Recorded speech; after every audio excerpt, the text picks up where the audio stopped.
Nite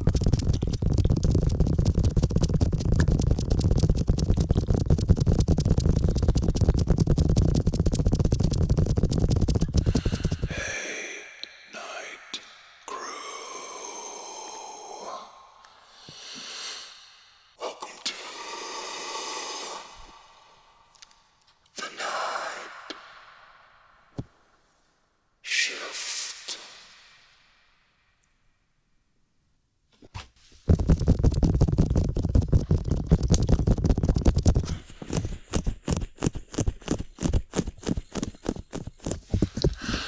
Here we are again for another Creepypasta video for Christmas. This one is called A Christmas Feast. So, I hope you sit back, relax, enjoy, and maybe this will ease your mind from all that Christmas shopping you did or that you're still doing. So here we go. He first suspected that they were going to eat him when he noticed the distinct lack of Yuletide smells. It wasn't perhaps a conscious thought, at least not for one which had been fully realized. But there was a clear growing uneasiness with him. Somehow he just knew. Surely, if a family invited you for Christmas dinner, the house would be filled with the wonderful aromas associated with that annual feast. Succulent roast turkey, honey-glazed vegetables, perhaps the fumes of mulled wine, or a brandy-covered Christmas pudding. But no, all of these were absent. Yet the table was set. It was a particularly bleak Christmas, and while snow was often welcome at that festive time of year, the penetrating cold and frost which seemed to sabotage both homes and their residents' bodies was not. The temperature had plummeted on the 7th, and there had been little sign of any forthcoming reprieve. Families attempted as best as they could to reach one another, but for many it was to be a lonely Christmas day. Travel, especially for the elderly, was almost impossible for fear of slipping on the ice. One fall was all it would take for a broken hip or shoulder, and for more fragile individuals amongst them, recovering from such an injury was not an easy task. Certainly not as easy as it would be for those of a younger vintage. The Cardinal family had taken pity on an elderly gentleman who had recently moved into the neighborhood only a few streets away. They were of an upstanding stock and took part in a local home help initiative spending time with the old and vulnerable. Everyone knew and loved them. Timmy was the youngest, a boy of only 5 or 6. He was a child whom all looked upon with great adoration, never complaining, never causing trouble, always adorable, and his 10-year-old sister, Camilla, was equally as admired. They were both a testament to the caring and nurturing parenting skills of Ben and Lucy Cardinal. Each year, as the cold winter drew in, the Cardinal family were admired for their dedication and commitment to those around them, their passion, almost zeal for helping those who were less fortunate. But behind the smiles and the skin-deep facade of a loving family lurked a far more sinister purpose. They had a tradition each year, a way to reward themselves for their kindness and generosity, one which stemmed back through many previous generations of Cardinal family. Each Christmas, they would invite a guest for dinner who would be welcomed with open arms into their home, sat down at a beautiful set table, provided with humorous and enjoyable Christmas conversation, and then, by the light of the roaring fire, the guest would be stabbed to death and eaten gratefully. They all revealed in the old tradition, with Timmy looking forward to it most. He had a ferocious appetite and a waistline to match it. But children do get so wrapped up in the anticipation of a family Christmas, and his parents were delighted to see a growing boy fill his belly. Camila was more of a quiet disposition than her stout little brother. Slight of figure, with a pallid complexion, which reminded all of her mother. But make no mistake, she adored eating with family and could render anyone silent with a sharp, cold insult. Ben was the local police chief for the area, so covering up for their annual feast was quite a cinch. While Lucy was, shall we say, a relation of sorts and was entirely enthusiastic about maintaining the Christmas tradition, their guests were invariably those without family, and often of a ripe old age, forgotten by society, left to wither in their isolated little houses. Ben explained to their children yearly that it was almost a kindness to put the victims out of their slowly increasing misery, and besides, when they did eventually die, they would be shoved into a box, into the ground, or roasted into ashes. What a waste of good meat. This year, Timmy and Camilla were especially excited. It was all their mother could do to calm their nerves, but on that Christmas Eve, it was nearly impossible, for they knew the special treat they were in for the following day. The Cardinals were hosting a most special guest. His name is Sergio, and he hailed from Eastern Europe. They never had foreign meat before, and the very idea of tearing into some delicious exotic muscle and fat made this year's feast something to really look forward to. They had met old man Sergio just a few weeks earlier when Ben had noticed the unusual name on his home help list. Each year as Christmas approached, the volunteers at a local church would be given names and addresses of pensioners in the area who had no family and would be left quite alone over the holiday season at that festive time of year, and worried that many of the frailer residents may succumb to the biting cold. Church committee members would visit each of these lonely individuals and offer their friendly ear, a helping hand, and often some hearty food to the poorest of those on the list. The names would rarely change, but at least one person on that list would sadly pass away that year. Being an upstanding member of the community and a high-ranking police officer in the area, Ben would often inform the church that one of their flock had sadly passed away, and with no friends or family known, he would concoct a lie, which usually involved a long-lost son or daughter, appearing to take their sadly departed parents somewhere far away to be buried. That, or he would say that they had simply moved, having a bit of a deal with local estate agent and solicitor's firm to throw the proceeds from any property sales their way. The family were not without influence. It was incredible how little people questioned this. But as the Cardinals ensured that each Christmas meal was not an active member in the church or community, people just assumed that Ben knew best. This year, the Cardinals have been hoping to invite Lucy Rindridge around for her Christmas swain song, but unfortunately, she had died during the summer. Ben had investigated, and he suspected that the intruder had been inside the house with her at the time of her death, but it seemed as though the causes were natural. No, the family would just have to have someone different for dinner. Then, the name appeared on the list. Sergio, age 86. Slight emphysema, no family, knows no one in the area as he has only recently moved here. Perfect. Ben found Sergio to be an absolute delight.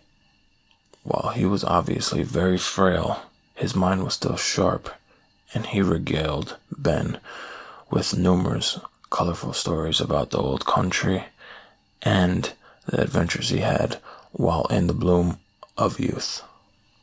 Of particular interest were his war stories, and Ben was thrilled to know that their main course would be that of an intelligent, well-traveled man. He even looked unlike any of the previous victims. He was quite tall, although slightly hunched with age, and with a long, crooked nose and intense stare. Ben fancied that, in his youth, Sergio would have been quite intimidating. His kind smile and obvious, fragile frame, however, left Ben in no doubt that the kids would love him. They enjoyed eating those with character and gentle disposition. He always enjoyed the meat more if it had a keen mind and was out of the ordinary, as the family religion stated that the eating of another human being would transmit some of its strengths to those whom devoured it. As with many of those who can only look into the past rather than into the future, Sergio enjoyed the company greatly and was touched when Ben invited him to sit at his family's Christmas table. The old man was extremely frail and required the assistance of both Ben and Camilla to help him in and out of Ben's car and then into the house. His emphysema was particularly bad that day, as each step was accompanied by the wheezing, fluid-filled sounds of struggling lungs. Each room of the Cardinal home was draped in multicolored selection of rather crass Christmas decorations, with numerous cards adorning every visible table and mantelpiece, showcasing just how popular Ben and his family really were. The table was beautifully laid out with red cotton cloth resting underneath an elegant cream dining set. The old man found that the rest of Ben's family were just as pleasant as he was. Timmy and Camilla were kind and very well behaved for their age, helping the frail old man to his chair carefully and then waiting on him, topping up his drink as their mother and father busied themselves in the kitchen. Finally, Lucy appeared carrying a huge centerpiece plate. It was unusually large, and as she sat in the middle of the table, empty and devoid of food, old man Sergio caught and looked on Lucy's face. It was brief, and he immediately attempted to disregard it as a product of his imagination, but it unsettled him deeply. It was as if a private joke had passed between the eyes of Lucy and her children, a flicker of grin, and not one of kindness or of Christmas spirit, but rather one of resembling that of a conspiratorial bully. As if Sergio was the unwitting recipient of some unwholesome prank waiting to be ridiculed. Just as the unease began to diminish, Ben appeared with a large, jagged, carved knife and a long, two-pronged fork which reminded Sergio more of a butcher's implement than that required to cut a decent-sized turkey. A turkey which became increasingly conspicuous by its absence. There they sat for over an hour, each member of the Cardinal family replenishing the old man's drink with enthusiasm and showing concern for every and each cough or moment of uncomfortable breath experienced by their guest. But it was a strange concern. There they sat gleefully, asking Sergio questions and then listening to the stories and answers which came about his life, where he had lived, how many battles he had fought. But the interest and concern seemed to be distant somehow. It was only skin deep. Each time their guest mentioned the old country, those same conspiracy-laden glances were traded across the table, as if excited, not by the content of the story, but rather by the simple fact that Sergio was a foreigner. The absence of not only food, but that of mere mention of it was unsettling enough. But what was more perplexing was that Ben repeatedly stole looks towards an antique clock which sat on a mantelpiece above the fire. Looks which were poorly hidden and betrayed their purpose. He was counting down the minutes to some event. While the old man had no idea what that event was, the certainty was apparent that it was not connected to anything cooking in the kitchen oven. Sergio knew that there was simply no food being roasted, grilled, or even cooled on a window ledge nearby. Whatever was being planned, it was not going to involve him eating a Christmas meal. It was Camila who stopped smiling first at his anecdotes and historical observations. She had ceased listening. No longer was she politely laughing at obvious jokes and the endearing sight of an old man repeating himself through forgetfulness. Camila was simply staring with those pinpoint, cold, dark eyes as a snake before strike. Timmy was next to Ben in the act as he began to grin menacingly at Sergio as his hand gripped a small serrated steak knife intensely. The most alarming thing was that the focus of Timmy's stare was not the old man's face, but his wrinkled neck. With one last glance at the clock, Ben ceased being the jovial, attentive host and began to run his fingers along the huge carving knife in front of him, with a mixture of anger and lust upon his face. Sergio had seen many things in his time, but nothing as surprisingly strange and unnerving as this. Finally, when the clock began to chime, Lucy relinquished her false, endearing shell and exposed the cold-hearted and twisted personality which lay beneath. As the chimes slowly rang throughout the house, one by one, echoing and lonely and piercing in their symbolism, each of the cardinals rose up from their chairs, sharp, jagged knives in hands, and waited. The chime rang once, and they spoke a phrase in unison. The chime rang twice, and they increased their cult-like chorus in ferocity and volume. The chime rang 3 times, and then they stopped. All were silent, the house devoid of sound, Christmas spirit, and that of hope. The old man's wheezing grew in intensity as the uniquely bizarre sight of the twisted family around the dine dawned upon Sergio. The family then quietly and efficiently walked around the dining table and stood motionless, surrounding their guest, just as the old man was about to inquire what was to become of him. The clock on the mantelpiece burst into life one final time. The chime was different from the others. It was sharper, somehow fouler, and echoed once, and once only throughout the cardinal home. From behind, Lucy slit the old man's throat from ear to ear as Ben thrust his carving knife deep into Sergio's stomach. Both parents then removed their knives and stood back, watching with pride as Camilla cut and stabbed repeatedly, while Timmy thrust his steak knife in and out of Sergio's legs, neck, and arms.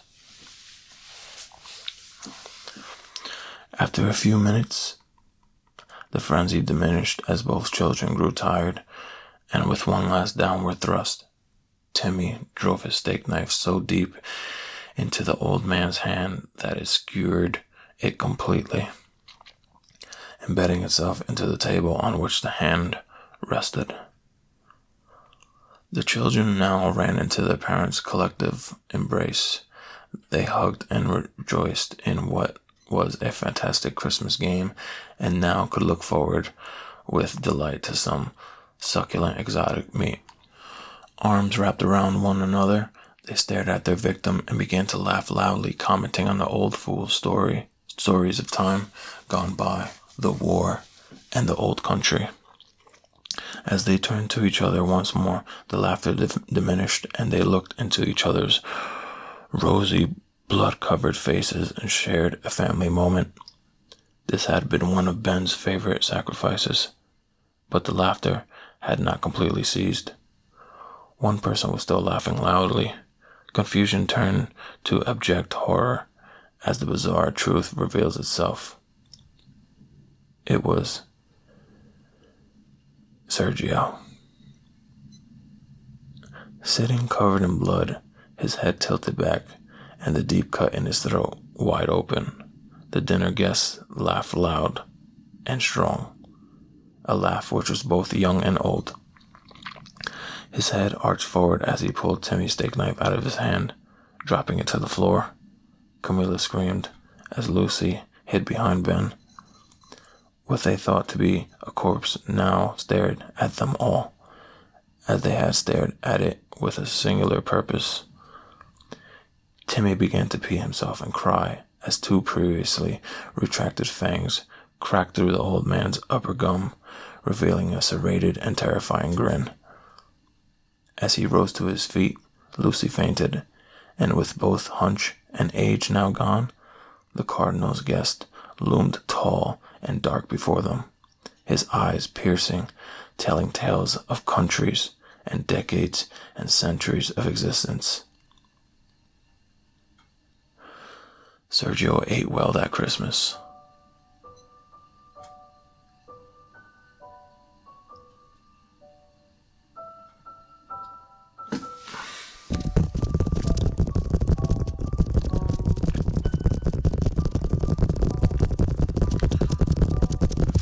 That was a good story, let me tell you. I did not expect that to happen at the end. I just expected to end with the family eating Sergio, but Sergio, I don't know what inner demon came out, but he had his revenge, which was pretty awesome to me. Anyways, I really hope you enjoyed this story, and I really hope you guys have a great Christmas, filled with fun, laughter, and peace, and great sleep as well, and just like no stress at all. I really hope that for each and every one of you. I want to wish you guys a great